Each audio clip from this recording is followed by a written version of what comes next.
Juno മജ്ജയും മാംസവുമുള്ള ഒരു മനുഷ്യനല്ല, പക്ഷേ ഒരു പരിവേഷകനാണ്. 2014 ഒരു വേനൽക്കാലത്ത് കേപ്പ് കനാവറിൽ നിന്നും അവൻ ഭൂമി വിട്ട് യാത്ര പുറപ്പെട്ടു.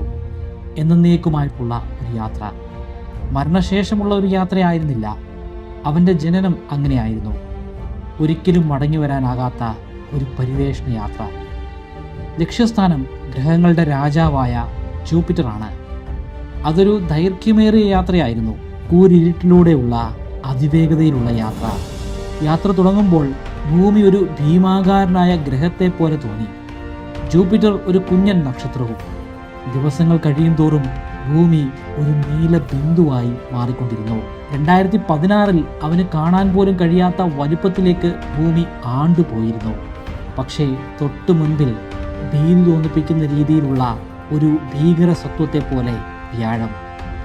അവനല്ല ആദ്യം ഇവിടെ എത്തിയത്.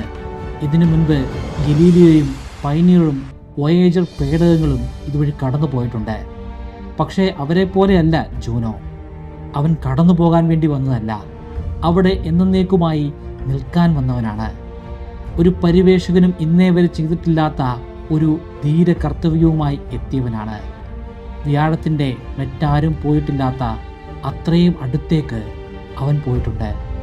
അപ്പോൾ വ്യാഴത്തിലെ മേഘങ്ങളും അവനും തമ്മിലുള്ള ദൂരം വെറും 4200 കിലോമീറ്ററുകൾ മാത്രമായിരുന്നു. ഇപ്പോൾ നിങ്ങൾ ഈ വീഡിയോ കണ്ടുകൊണ്ടിരിക്കുന്ന നിമിഷത്തിലും അവൻ ജൂപ്പിറ്ററിന് ചുറ്റുമായി ആക്റ്റീവായി തന്നെ പ്രവർത്തിച്ചുകൊണ്ടിരിക്കുന്നു. വ്യാഴത്തിൻ്റെ ആരും കാണാത്ത കാഴ്ചകൾ അവൻ കണ്ടിട്ടുണ്ട്. ആരും അറിയാത്ത അറിവുകൾ അവൻ നേടിയെടുത്തിട്ടുണ്ട്.